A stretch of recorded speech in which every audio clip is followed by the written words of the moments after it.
Hello, this is module 2, prospecting like a champ. In this module, I would show you how to get into the customer's mind and get relevant information that will help you make decisions around either continuing with the customer or putting the customer on the waiting list. All right, now part 1 is titled Understanding Effective Pipeline Generation. One thing that's common with sales is pipeline generation. So pipeline generation typically means getting in more leads into an environment where you can track them. All right, so we'll look at how you can generate an effective pipeline briefly. Okay, now what's the difference between a lead, prospect, and a customer? I always like to ask this when I do physical trainings, and I just said, okay, let me even ask my online audience, what's the difference between a lead, a prospect, and a customer? Now, the difference between a lead, a prospect, and customer is this. A lead is someone that fits your ideal customer profile, while your prospect is one that you've started talking to. All right, so you see 10 people, 6 of them fit who you should talk to, and then prospect simply is you now start engaging them, and then customer is when the prospect eventually turns out to buy from you and becomes a customer. Very simple, no, not so difficult. Now what's the first and most important thing to do if you are to build a sales pipeline? In sales, one of the important things that you must know is if you are going to make sales, you must have a healthy pipeline. Pipeline is a collection of prospects in different stages that you hope would buy from you. So your pipeline would show you all customers in different types of stages. If you are talking to 100 people, how many of them have you just introduced your product to? How many of them have told you to come and do a presentation? How many of them have said, oh, they like what they saw, they want to buy? How many of them are saying, oh, okay, let's talk about pricing, I like everything you've said to me so far? Now, grouping all those you are talking to in several stages. The stages are within a pipeline. Now, so to build a sales pipeline, the first thing you must do is to take stock of your prospective buyers, your leads, your prospects, your prospective buyers. How do you do this? You identify your ideal customer profile. The ideal customer profile actually is a description of who should be able to buy from you. Let me use an example that's pretty funny. Growing up, ladies will tell you, oh, I want my husband will be tall, dark, and handsome. That's an ideal customer profile. So for that particular lady, let's call the lady Joy. Now, Joy is saying the husband she would marry would be tall, dark, and handsome. TDH. That's ideal customer profiling already. So he's saying the ideal person that will come into her life that she will call husband has to be tall, dark, and handsome. So if the person is not tall, is not dark, and not handsome, there is no need to even exchange numbers. That's what we're saying. So that's what an ideal customer profile is. You ask yourself, who can buy from me? And once you identify the characteristics, I'll show you, to know who can buy from you. Anytime anyone meets that profile, immediately you are engaging them. You don't let them go. All right. The next thing is to identify your target company or target individuals. Part of what you do for the ideal customer profiling is to target. So you're saying, okay, I sell software. Let me use myself as an example. I sell software. Who can buy from me? I'm not going to sell my software, for instance, to a school because I don't have a software that will serve a school. So I've already said to myself that, see, if there are 200,000 companies in Lagos and 20,000 of them are schools, it means I am not going to sell to 20,000 of those customers. There is no need. So you identify your target companies and the kind of individuals that you look for, even within those tags. So when you now eventually identify your ideal customer profile in a corporate setting, you then do a further drill down to who in that corporate setting should you be talking to. That's the concept of ideal customer profiling. So we've talked about 2 steps of building a sales pipeline. Now, here are 9 questions to define your dream buyer. All right? And I call them my 9 P's to define your ideal customer profile. The first thing is place. Where does your ideal customer hang out or congregate? When I say hang out, does not mean where they are drinking beer and eating nkwobi. No. I'm talking about where can you find them. In some cases, it could be on internet. It could be on Instagram. If you are selling beauty products, for instance, your customers should be hanging out on Instagram. But when it now comes to real estate, where do your ideal customers hang out? You find that out. Then point, the next piece, point. Where does your ideal customer get information? Is it Google? Is it Twitter? Now, if you know that your ideal customers get information from Twitter, then you should focus on being on Twitter. You go there, create a presence, and target those kind of people. The next thing is problem. What are the biggest frustrations and challenges of your customers? So this is how to define your dream buyer. Now, if you don't have the answers, these 9 answers complete to define who can buy from you, you just be running around like a headless chicken. And that's one of the greatest things that frustrates a salesperson. Now, in building a sales pipeline, the next thing is to do your research. Do your research. Beyond setting your ideal customer profile, you should start drilling deep into those 9 P's, because that's what will help you to even engage after you've identified, your customer profile. The next thing is to reach out to your target. Most salespeople end at research level. When it comes to engagement, you see them postponing, you see them, procrastinating for no reason, which is not good. Not good enough. As a salesperson, you must reach out to your targets. Now, your prospects, your leads, you must reach out to them either through phone calls, through emails, through videos, through podcasts. I'll show you some examples with which you can reach out to your target. And then once you have done all this, the next thing is to find a routine. Very key. Find a routine. Ask yourself, what should I be doing every Monday, every Tuesday, every Wednesday, and for the rest of the week? What should you be doing? So find a routine and do that, and then build momentum. As soon as you start engaging them and they start responding to you, you start building momentum. The ones that are showing green light, go after them vehemently. The ones that are dilly-dallying, put them in your CRM to make sure you don't forget them. And then beyond that, you engage them, as the need comes. But you keep pushing, as you start building momentum. Now, talking about finding your routine is something I call the prospecting plan. The prospecting plan. See, here, most salespeople don't do this. In real estate, I can tell you this for free because I've been in the sector for more than 5 years, actively training salespeople, forming strategies for real estate companies. Most people don't have a prospecting plan. And here's how to set it. First of all, to set a prospecting plan, set clear objectives. And then allocate specific time for prospecting. See, guys, this is the most important part, of the prospecting plan. Allocating a specific time for prospecting. You could say, every day, Monday to Friday, between the hours of 10 to 12, I must be prospecting. So even if you find yourself in an event and it's the time, you start prospecting. Hello, can I meet you? Here's my card. You start prospecting. Would you be interested in real estate products around the Lekki axis? You start prospecting, and it has to be done religiously, such that if you are not doing it, you know that you are doing something wrong. That's how the prospecting plan works. Take your time. You can pause the video and make sure you set something for yourself, because this is if you are going to succeed, you must have this done. Now, that takes me to the golden rule of real estate. The golden rule of real estate sales. The golden rule is very simple. You must meet 5 people every day.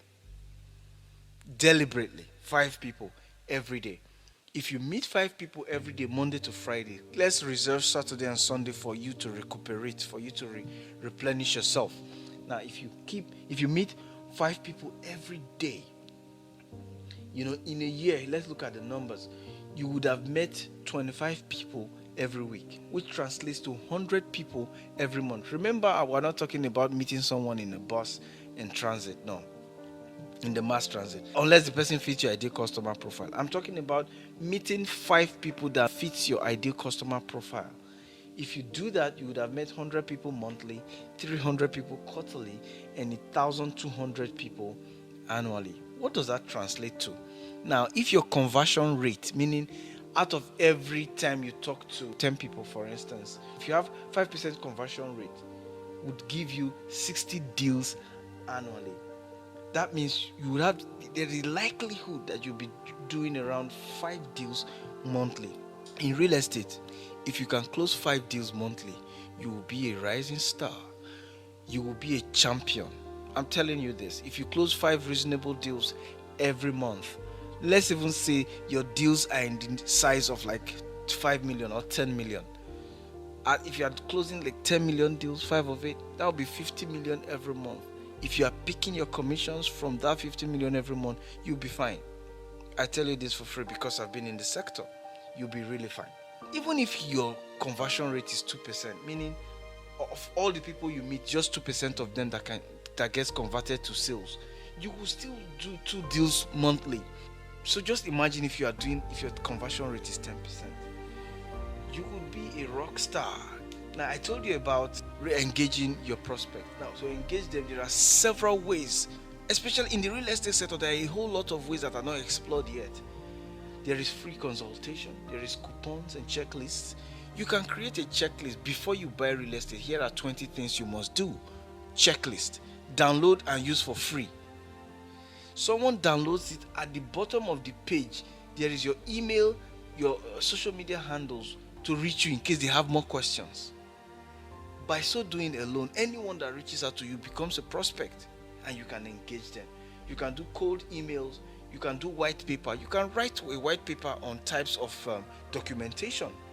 Say, there are 5 types of documentation and here is what each of them mean. Alright? How-to guides, how to spot a scam real estate company. That's an example. Just publish it. Talk about it on Twitter. Talk about it on your social media handles. Promote it with some money so that it reaches more people. When they download your free resource online, what simply then happens is they will engage you if they have further questions. And when they do that, you are good. You convert them into your prospects and your leads. All right? And all of that. But I'm going to talk a little bit on Sales Navigator. If you really want to win big in real estate sales, you may need your Sales Navigator, but I'll talk about that in a slide or two. Now let's look at generating and validating leads. All right, in my years of experience, here is what I've noticed. 1, referrals give you the most. If you want to win, you need people to refer you. They give you the best deals. The deals that close quicker usually comes through referrals. The next best, channel to get leads is networking events, and just cascading it down all the way. You can look at this at your spare time, but this is according to research. So what you should do is when you close deals, don't just close deals and bail and run away. No, maintain relationships so that that customer can then give you some referrals. Tell his friends, tell his family, I bought from this lady, I bought from this guy. I like their company. They process my papers fast and I think I'm good. Anybody who respects that guy would buy from you because they respect him, not necessarily because you are a rock star or a fantastic salesperson. So you focus on referrals. Now, let's look at LinkedIn. One of the most interesting channels that I source my leads from as a salesperson is LinkedIn. Now look at the picture on the screen. Look at it. You will see it's a LinkedIn page of a friend, and he happens to be a managing director of a real estate company. I typed his name, and that's what came out. It gives you adequate information to get in touch with this person. I'm just using this as an example, you know. So when you get his name, it shows you a couple of things. Let's, for instance, he attended LBS, and then myself and him will have 152 mutual connections. So if I need to penetrate Bright Chimezie, and I don't know him, for instance, but while connected on LinkedIn, I have 152 people that can give me valuable insights about him. We even belong to two mutual groups. Now, digging deeper into his profile, let's see what's there. He's generous. His profile is an open profile. Yeah, I believe he has to be so, because he's a salesman and he wants to be reached in case of anything. You see, what you see there is this, guys, is that his email is there, his phone number is there, and you can track him. So if you want to write him an email, you can write him. If you want to call him, you can call him. If you even want to search for him on social media with his email, you can search for him. With his phone number, you can search for him. And then if you even use certain social media platform like WhatsApp, by saving his number, you can even send him a direct message and he can respond as a case. So LinkedIn is the most valuable lead generation engine that I know. Now, there are people online that do leveraging LinkedIn that you can engage. If you search them, I know a few. You can reach out to me. I can point you to a couple of guys that do LinkedIn training so that they can run you on how to leverage LinkedIn. But I want to really focus on Sales Navigator. It's a product from LinkedIn for salespeople. Now, Sales Navigator has over 690 million professionals. Now, one beautiful thing about LinkedIn is this. With LinkedIn, people don't lie much because the information there is verifiable. So if I say, I'm the MD of a particular company, someone can actually go to the company's page to check if my name is listed as the MD, compared to Instagram, Twitter, and the rest of them, where people can just post anything. So LinkedIn Sales Navigator is actually one of the biggest tools that I use for my sales lead pipeline generation. And I would urge you, because it has very advanced lead and company search functionalities, and then you can reach people directly via emails. It's one of the products too that is attached to the Sales Navigator. So LinkedIn Sales Navigator helps you to target, understand, and engage, which is very critical for every salesperson. So I want to introduce you to something. It's a type of cold email that I call the lost puppy email. One of the things that helps salespeople to get leads is cold calling. It could be a phone call, it could be a visit, it could be an email. But for the email part, I'm going to show you what has worked for me in the past in the real estate sector. I call it lost puppy email because the email will follow you wherever you are going, just like a lost puppy. So far it gets to your inbox, and then you do a follow-up and do a follow-up. It just follows you all around until one day you just say, okay, I'm not interested, or I'm interested, as the case may be. All right. So typically, first email, you introduce yourself and mention what you do, and then second email, you talk about the value that you bring. Sometimes I combine all of this, just put it out there. This is what I do. This is what I want from you. This is how I want it, and this is how you can benefit. All right. So you follow the lost puppy email, but I'll show you a couple of some examples now. If you want to find what lost puppy emails are in textbooks, it's called sales copies. All right. So don't think it's one very distant terminology. No. Sales copies, lost puppy emails. Now, if you want to write a convincing lost puppy email or a sales copy, here's what you do. First of all, have an attention grabbing headline. Attention grabbing headline. If you look at all my courses, the 7 modules, they have attention grabbing headlines. For instance, this module is titled Prospecting Like a Champ. Anyone who wants to improve their prospecting game, this will be valuable. Beyond just having an attention grabbing headline, the content is also rich.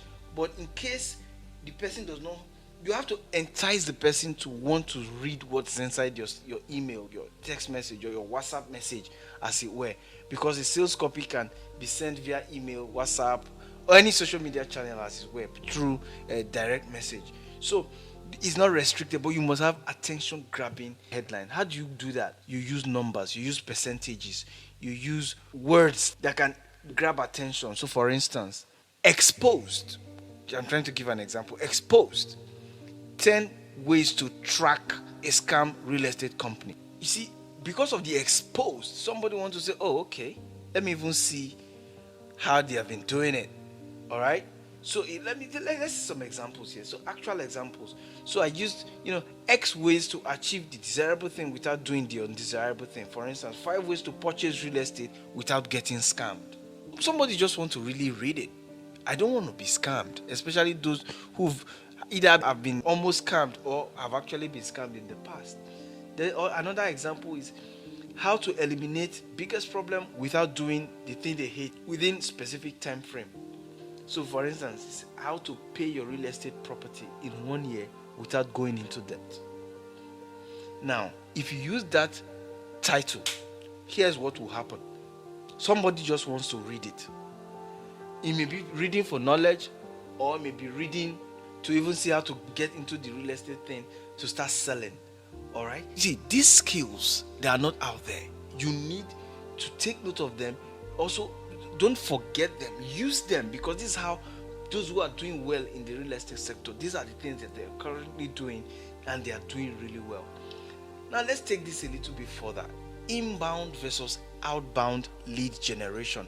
Remember, we're still talking about pipeline. We're talking about how to build your pipeline, how to get leads into your pipeline. All right. Now, there are 2 ways. There is inbound, which is where you put yourself out there and people are reaching out to you, to come do presentation or to showcase what you have. And then the outbound, which deals with you reaching out to people, to tell them about what you do. Both have strategies to do better, and I'll talk about them in the next slide.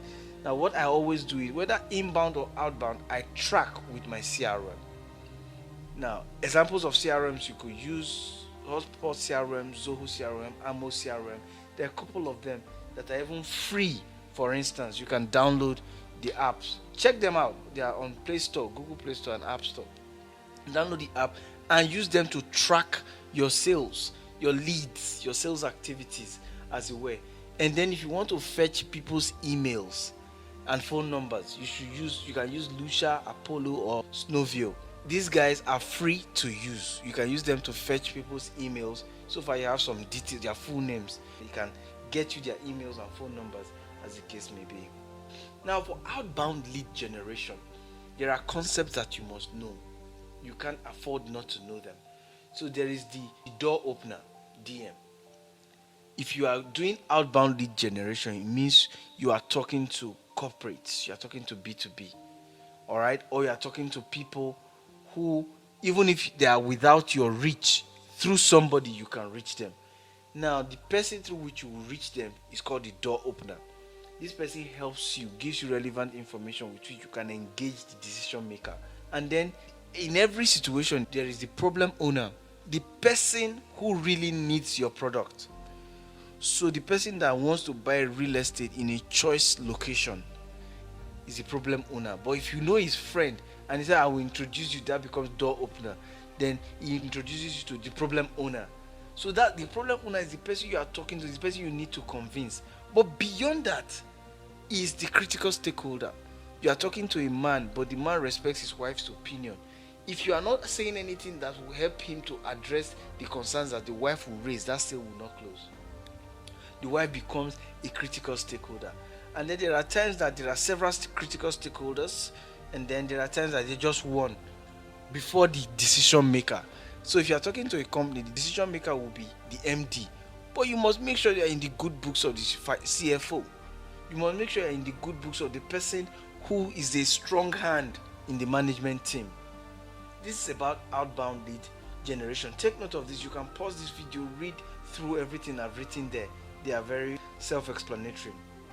Now, in strategic lead qualification, remember we've talked about this before. You need to know certain things. You need to know the budget, the band E. You need to know the pain and action threshold. Remember we've talked about this before. So now, while prospecting, what should you do? This is me bringing back straight line selling by Jordan Belfort again, because it's so critical. What should you do when you are selling? So remember I said you have to stay in control. So what are the things you do to stay in control? Let's talk about the things you do first to stay out of control. Now, some of the things you do is focus your attention in using the problems of Nigeria to create talking points. This government. This party. At the end of the day, you spend the whole time talking about party and you won't sell. Or why prices of real estate properties are now so high. When I bought my first land in Aja, I bought it for 400,000 naira, but now it's 40 million. That's fine. You can leverage that particular information to start a conversation, but if you are going to focus on just that, you may be wasting your time. Same thing is politics, traffic in Lagos, in Abuja, or hanging out, or the person now say, let's have a drink, and then the person start hitting on you, and then instead of you to focus on selling, you start focus on how the guy looks at you, or how the lady is looking at you and all of that. Those things makes you stay out of control. But if you want to stay in control, like I explained in module 1, you have to make sure you are there to gather intelligence. You could not have met the prospect and don't know if he's married or not. I don't know if he's working 9 to 5 or not, or if he's an entrepreneur. I don't know some of the things that he has or he does, or the name of his company and all of that. You must find out all of those beautiful information that will help you close the sale in the future. Let's go to part 2. Part 2 is effective pipeline management. Beyond getting the pipeline in, generating leads to populate your pipeline, there is also the effective pipeline management. I'll talk about it quickly. Sales pipeline management is the ability, is the act of tracking prospects vis-a-vis your objectives. Okay, these prospects that are here now, do they meet my sales objectives? Can they deliver my budget, my sales target, as it were? So pipeline management helps you to put everything in perspective. Now here are 5 best practices for sales pipeline management. Number 1, you must track your sales metrics. You must track your sales metrics. What are your sales metrics? You'll be looking at new sales created per month, new sales that are coming in per month, sales that are coming from referrals, sales that are coming from... You track all of those things. Your budget, actual versus budget. You track if you are on the green or on the red. The length of time, your sales cycle, you track it. Conversion rate, you track it, which is very key. Conversion rate, very, very important. You must not underplay that. Conversion rate is very important. At each point in time, you must know, what is my conversion rate? Am I at 5%? Am I at 10%? Am I at 20%? As the case may be. The next one is you execute regular pipeline reviews. What's regular pipeline review? From time to time, you look at your pipeline. Why am I having only a few customers, a few prospects in my stage 2 or stage 3? So you do regular pipeline review. So when you know that, you then hit the market, hit the street to get in more pipeline to make sure your stage 2 is healthy. The next thing you do is focus on small improvements. Focus on small improvement. Let me just run you by this example. If your total leads is 1,000, look at scenario 1 and scenario 2. If your total is 1,000 and you are doing 20% conversion in terms of converting from leads to proper prospects, right? If it's at 20%, that means you would have done 200. But guys, if you increase your efficiency to just by extra 10%, such that you are converting 30% of your leads, it would have given you 300 leads, such that if your conversion, your total close one, your close rate is at 10%, you would have done 50% more just by doing a 10% optimization of your converted leads ratio. You get what I'm saying? Just by this extra 10% that you put in, and you got 30, on the slide, look at the slide, and you got 30, but just by increasing it to 30% efficiency, it resulted in extra 2.5% customers, which eventually translates to 50% increase in your performance.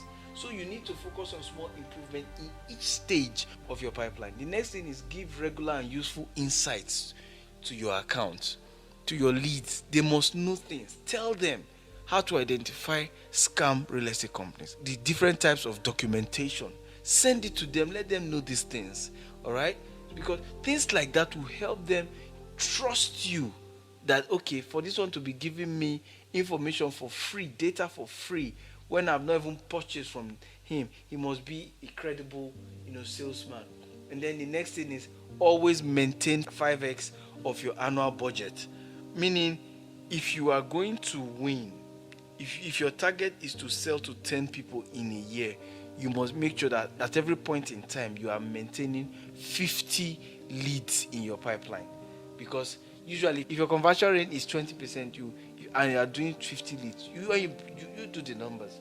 So I use an example here that we'll use. So for instance, the boss office has targeted that this year, 2023, it will train 2,000 salespeople with this course. So this course must be sold to 2,000 people. What that means is, as of January, 2,000 divided by 12, I would have gotten 167. It means I will sell to, at least I must have, to make 167 sales in January, I must maintain a pipeline size of 834 leads. Meaning, if I'm promoting this online, the impressions must be massive, such that at least 834 people would have clicked to say, okay, let me go and check out what this course is.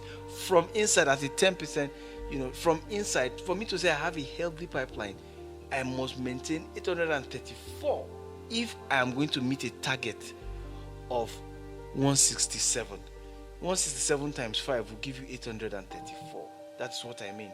Now, in March, assuming that all my targets were met for January, I sold 167 subscriptions in January, the same in February. It means my target for March remains 167. However, if I did not meet my target in March and I did only 50% of that, it means I will need to add the balance from March to April, which will now make my target for April 250 subscription sales. Now, for me to be able to meet this quota, this April quota, I must have at least 1,250 leads that I'm talking to come and subscribe to my sales course. That's exactly how this thing is. So you must always maintain 5 times of your annual budget. If you are not doing that, you are not going to go too far. Now let's look at some sales productivity ratios. At your spare time, you can just pick it, but one of the most important ones is sales conversion ratio. To get your sales conversion ratio, you simply divide the number of leads that were converted to sales, divide it by the number of the qualified leads that you have received. So if you have sold 5 in January, ask yourself, out of what was in your pipeline, if 100 were in your pipeline and you sold 5, it simply means your conversion rate is at 5%, because you sold only 5 out of 100. Alright, that's how you calculate it. The rest of it, you can look at it at your spare time. I would have loved to talk about this particular slide a little, but I wanted to just do an exercise around understanding this sales conversion thing. But let's move on quickly. Refining your pipeline. Now, one of the things that people tell me a lot is that they don't know at what point a deal is dead. Now, here is my answer for you. A deal is dead if there is no defined time frame, there is no direct connection with the authority or critical stakeholders, or there is no you have not established that the particular product you want to sell is in need, or finally, there is no defined budget. Now, if these things are absent, that particular deal is actually dead.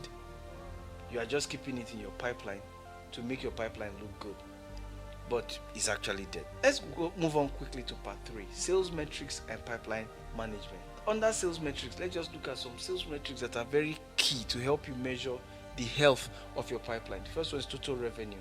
Total revenue is measured by how much you sold from January to date, as a way. The next one is average revenue per account, or it could be average revenue per individual or per customer, ARPC, ARPA, as the case may be. It simply means the revenue that a particular customer has given to you. So if you have sold to Mr. Terry more than once, what is the total sales that he has done in 1 year? So that's the average revenue. The next one is market penetration. How much of the total addressable market have you won? Typically, head of sales will be looking at this in that light. It's okay. The Nigerian real estate sector is valued at, let's say, 1 trillion naira.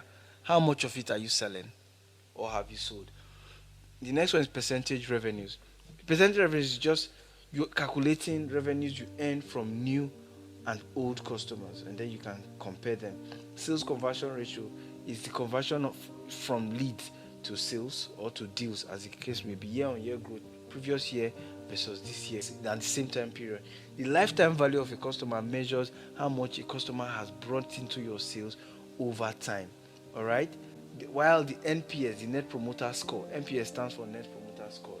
This measures the likelihood that your customer will refer you, will refer their friends to you, or refer you, to their friends. Quota attainment and the rest of it. You can read this one. You can pause the video and read all of this at your spare time.